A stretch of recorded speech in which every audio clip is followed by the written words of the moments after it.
Le web nous transforme. Il fait de nous des données, du code. Il s'approprie notre identité. Il stocke nos vies dans des nuages. Mais ces nuages prennent racine dans nos machines, dans le chaos des données. Mais avec les bons outils, on peut y trouver tout ce qu'on y cherche.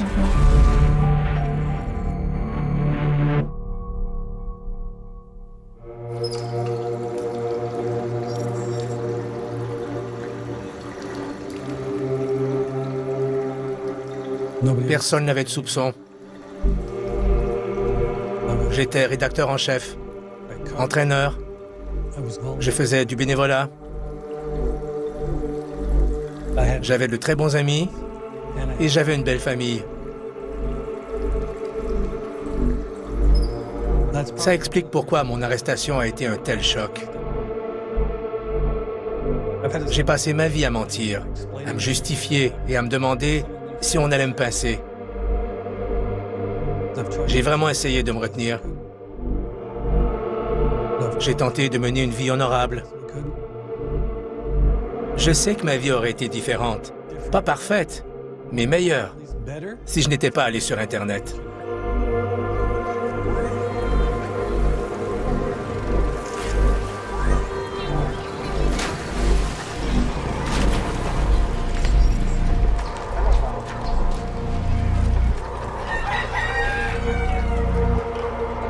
Ako ato niya, gitawag ko ni ate, dali ragod.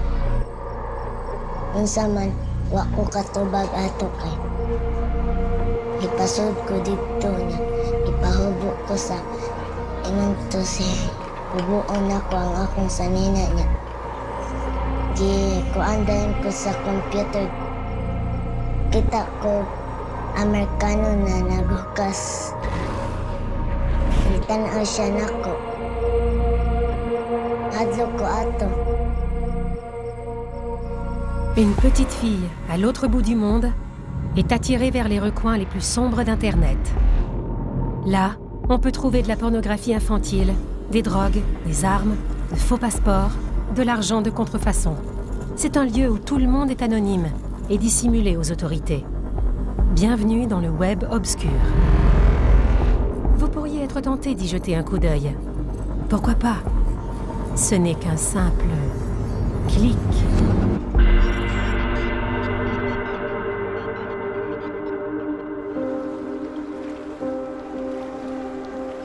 Ici, il n'y a pas d'emploi. Il n'y a vraiment rien de permanent. On peut gagner 80 $ par mois pour de la corde. Mais si on montre son corps, 80, 140, pour une séance de 30 minutes, c'est facile. La cyberpédophilie. C'est une épidémie sur l'île de Cebu. Votre fille réussit à l'école? Ça se passe bien.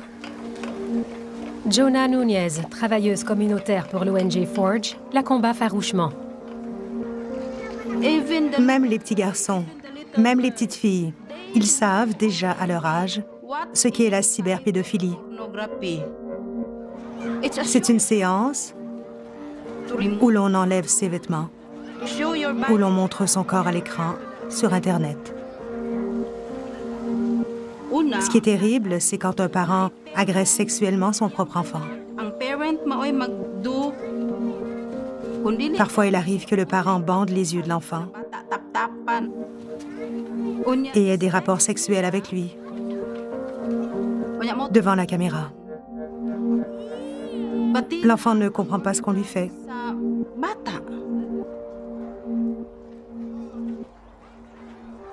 Étiez-vous là quand c'est arrivé? Ou elle vous l'a raconté? J'étais là. Vous étiez là? Avez-vous donné votre consentement? On était vraiment démunis. On n'avait même pas d'argent pour acheter du riz. En se prêtant au cybersexe, elle a aidé la famille à survivre.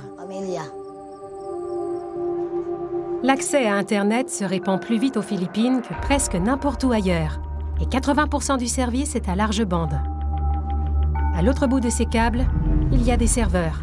certains cachés dans le web invisible. Il faut un navigateur particulier pour y accéder, pour cacher l'adresse IP de l'ordinateur. Le premier navigateur du genre était Tor, ou l'oignon, ainsi nommé vu ses couches de cryptage. Tor et le web invisible était au départ un projet lancé par le laboratoire de recherche de la marine aux États-Unis pour protéger les communications du personnel du gouvernement. Le projet Tor a des serveurs partout dans le monde. Et ces serveurs acceptent des connexions provenant d'utilisateurs comme celui-ci, puis ils relaient ce signal. Toutes ces connexions sont cryptées pour que personne ne puisse découvrir qui est l'utilisateur ou encore ce qu'il fait. Le gouvernement permet le libre accès à Tor et il est rapidement détourné à des fins sinistres. Le web invisible naît. 2,5 millions de personnes utiliseraient Tor pour aller sur le web invisible chaque jour. La cyberpédophilie y est omniprésente. Plus de 100 millions d'images explicites d'enfants, sans compter la diffusion en direct par des caméras web.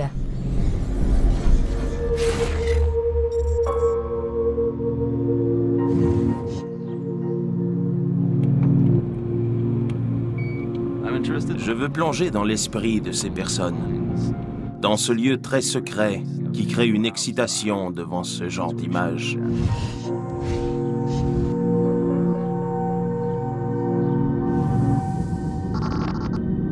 Dans un hôpital psychiatrique haute sécurité à Montréal, il y a une pièce appelée la cave, la chambre forte. Là, Patrice Renaud et son équipe de psychologues étudient les pensées les plus intimes de délinquants sexuels condamnés. On installe d'abord un casque EEG. Puis on leur met des lunettes stéréoscopiques dotées d'un dispositif intégré qui suit le mouvement des yeux. On demande ensuite au sujet de s'installer une jauge pénienne qui nous donne une idée de la tumescence, c'est-à-dire du degré d'érection du sujet à chaque instant pendant la procédure. Ensuite, on présente une série d'animations visuellement immersives qui ramènent le sujet dans l'état précis qui l'a conduit à commettre les gestes réprouvés par la loi. Des enfants jouent dans une piscine. Vous remarquez une petite fille, âgée de 8 à 10 ans, qui sort de la piscine et se dirige vers vous. Vous pensez à quel point vous aimeriez la toucher. Pendant que le sujet est immergé dans cette scène virtuelle du crime, l'équipe observe ses réponses physiologiques. S'il combat son érection en détournant les yeux, le dispositif le détecte. Les résultats sont utilisés pour évaluer le danger que pose le délinquant et s'il doit être incarcéré. Pour l'homme avec lequel on travaille en ce moment, on a recréé un épisode lors duquel il a agressé une petite fille de 6 ans dans son appartement avant de la tuer, malheureusement. Donc, on cherche à comprendre ce qui a motivé l'homme à poser ses gestes à ce moment. Le meurtre fait-il aussi partie du volet sexuel du crime? Ainsi, ça nous permet de plonger plus profondément dans l'esprit du sujet pour connaître ses préférences sexuelles. On estime qu'1% des hommes sont pédophiles, c'est-à-dire qu'ils sont surtout attirés par des enfants prépubères, même si ce n'est compensé. De nombreux psychologues voient la pédophilie comme une préférence bien ancrée que l'on ne peut pas changer, mais seulement gérer.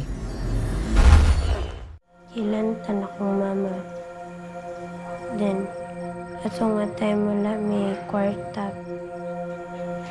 Namo kong ato'y amiga din. Ang iyang ate may labing ato. Then, ni-offer ko nga pwede ba ako. Instructionan mi nga pa kupo nga mong kapper nga sanina din. Et qui est-ce que tu as vu à l'écran de l'autre côté de la caméra? Un foreigner. De quel âge?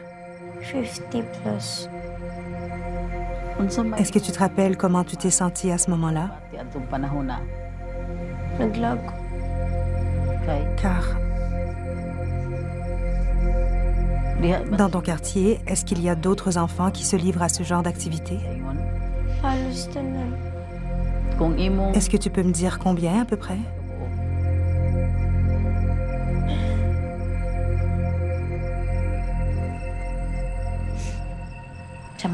Quoi? Qu'est-ce que tu veux me dire?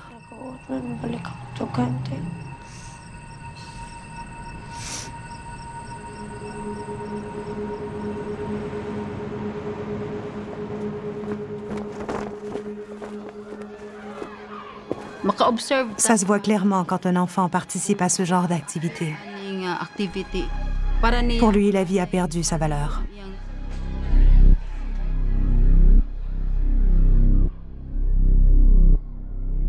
À l'école, c'est comme s'il se retrouvait dans un tout autre monde. Il est traumatisé et ça le hantera toute sa vie. Ces enfants sont victimes de Philippins. Ils sont victimes de membres de leur propre peuple. Mais les étrangers sont pires. Pourquoi est-ce qu'ils font ça à nos enfants? C'est dur. Je les déteste. Pourquoi traitent-ils nos enfants comme des marchandises?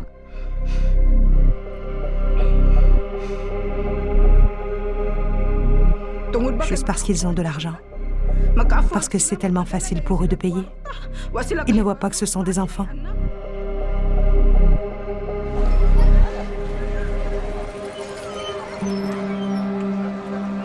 Les Américains, ainsi que tous les autres étrangers d'ailleurs, ils ont fait de notre pays une victime. Alors maintenant, qu'est-ce qu'on va faire? Il faut qu'on unisse nos efforts et qu'on mette un terme à ça. C'est le problème numéro 1 dans notre société. Si on n'intervient pas dès maintenant, qu'est-ce qui va arriver à nos enfants? Les enfants ne sont pas à vendre. Les enfants, vous n'êtes pas à vendre. Alors j'aimerais demander à ceux qui ont inventé cette technologie, à ceux qui ont créé cette technologie, pouvez-vous l'utiliser afin d'empêcher qu'on fasse du mal à nos enfants par un simple clic? My name is Sweetie. I'm 10 years old. I live in the Philippines. Every day, I have to sit in front of the webcam and talk to men. They play with themselves. They want me to play with myself. But what they don't know, I'm not real. I'm a computer model. Sweetie était l'appât dans une opération menée par Terre des Hommes, une ONG néerlandaise, en 2013. As soon as I go online, they come to me. 10, 100, every hour. So many. Sweetie a berné plus d'hommes qu'on aurait pu l'imaginer. Sur une période de 10 semaines, plus de 20 000 hommes ont offert de la payer pour du cybersexe. 1000 d'entre eux ont donné des renseignements personnels. Ils venaient de 71 pays. Si vous trouvez que c'est beaucoup, sachez ceci. Sweetie n'était présente que sur 19 sites de dialogue en ligne. Le FBI estime qu'il en existe plus de 40 000, où en tout temps, 3/4 de millions de personnes cherchent de la pornographie infantile. Sweetie était commandée par 4 chercheurs dans un entrepôt d'Amsterdam. Sweetie 2.0 pourra générer ses propres dialogues et tenir des milliers de conversations en même temps, mais seulement si elle obtient l'accès aux sites hautement cryptés où s'échange la pornographie infantile. Sweetie a évolué, mais le web invisible évolue plus vite encore. Un jour viendra où il sera trop difficile de faire enquête. Je ne pense pas qu'on puisse contourner le cryptage. Et je crois très sincèrement que ce n'est qu'une question de temps avant qu'il existe des sites très privés, vraiment inaccessibles, vraiment performants, qui offriront à ces consommateurs très spéciaux tout ce dont ils ont besoin. L'évolution est 2 fois plus rapide que celle de la cybersécurité. Il ne nous reste qu'environ 2 ans. L'opération d'infiltration Sweetie n'a pas complètement réussi. Europol savait que certains juges y verraient un piège. Sur les 20 000 hommes qui ont mordu à l'appât, seulement 6 ont été condamnés. Mais Sweetie a éveillé les gens au problème de la cyberpédophilie.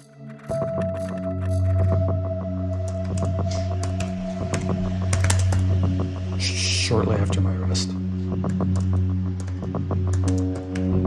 To me, since my arrest. Okay. And my phone number. Oh, and your phone number. On m'a libéré à la condition que je n'utilise pas Internet et que je n'ai pas d'ordinateur. Que je n'approche pas des lieux où se tiennent les enfants, comme les parcs, les centres récréatifs, les piscines. Quand je regardais des enfants en ligne, je me détestais de faire ça. C'était mal. Je savais que ces enfants avaient subi des agressions et qu'ils en garderaient des séquelles toute leur vie. Parfois, je les regardais et je me demandais où ils étaient et ce qu'ils avaient vécu comme horreur. C'est une pensée abstraite et ça n'empêche pas de continuer. Les psychologues appellent cela la dissociation. L'écran permet à l'individu de se détacher de ce qu'il fait en ligne et de créer une autre réalité où les normes sociales ne s'appliquent plus. Je ne défends pas ceux qui regardent ces images, mais si personne n'en produisait, on n'en regarderait pas.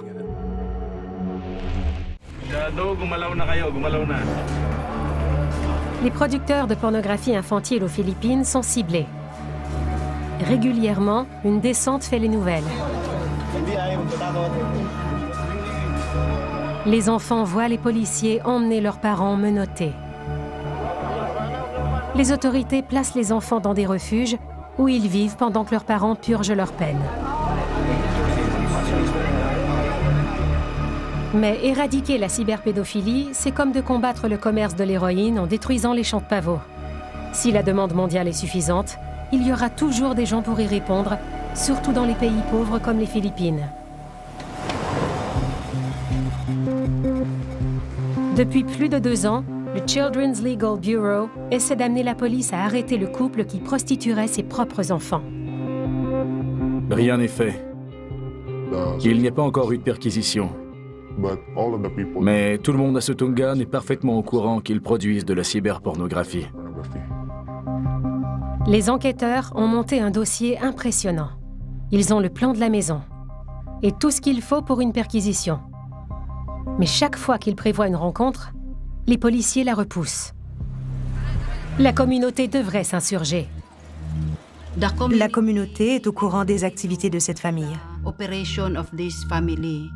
Mais certains membres du voisinage dépendent de cette famille parce qu'ils peuvent lui emprunter de l'argent facilement. Alors, vaut mieux garder le silence et ne rien faire. On assiste à la création de marchés sur le web invisible. Alors, de la même façon qu'il y a eu un certain nombre de tentatives ratées pour établir des réseaux sociaux avant Facebook, sur le web invisible, les sites et les forums apparaissent et disparaissent au sein d'une communauté d'utilisateurs acharnés qui travaillent à construire, et j'espère me tromper, le réseau parfait pour partager de la pornographie infantile. Si 1% de la population générale a réellement cette attirance, pensez à la demande qui n'est pas comblée et qui pourrait l'être grâce à ces réseaux. C'est une époque dangereuse. C'est un peu comme la course aux armements, parce que avec la création d'Internet et de la réalité virtuelle, la pornographie change, comme la pornographie infantile. Et on essaie de devancer cela. Monsieur Renaud et son équipe essaient d'utiliser la réalité virtuelle pour aider les pédophiles à maîtriser leurs pulsions. Même si quelque chose de mal se produit ici, comme une érection complète, il n'y a aucun enfant. C'est virtuel. Cela soulève une question intrigante. Et si on pouvait utiliser des avatars comme Sweetie comme partenaires virtuels pour les pédophiles? Ils pourraient satisfaire leurs désirs sans danger. Peut-être que moins d'enfants seraient agressés. C'est un pari risqué. Pour certains hommes, ça pourrait avoir l'effet contraire. Utiliser la réalité virtuelle pour vivre sa sexualité, c'est une avenue très délicate parce que certains fantasmes peuvent être vécus de manière très intense et ainsi laisser des traces dans le cerveau. Alors, où est la frontière, la limite? Que peut-on vraiment permettre à quelqu'un de faire? Il n'y a pas de remède. Aucune opération ne peut éradiquer la cyberpédophilie dans le monde. Tout dépend de la technologie et de notre capacité à comprendre que chaque clic a des conséquences. Personne ne peut expliquer cette attirance. Ça relève du hasard. On ne peut pas décider qui on est, mais on décide ce qu'on fait. Pourtant, la cyberpédophilie continue de se répandre, surtout dans les pays en développement.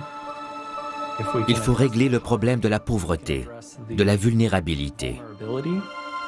C'est vraiment ce qu'il faut faire, peu importe ce qui se passe en ligne. Les parents croient que le cybersexe les aide. Mais que deviendra notre communauté si on force nos enfants à faire ça? Si on mène ce combat, c'est pour l'avenir de nos enfants.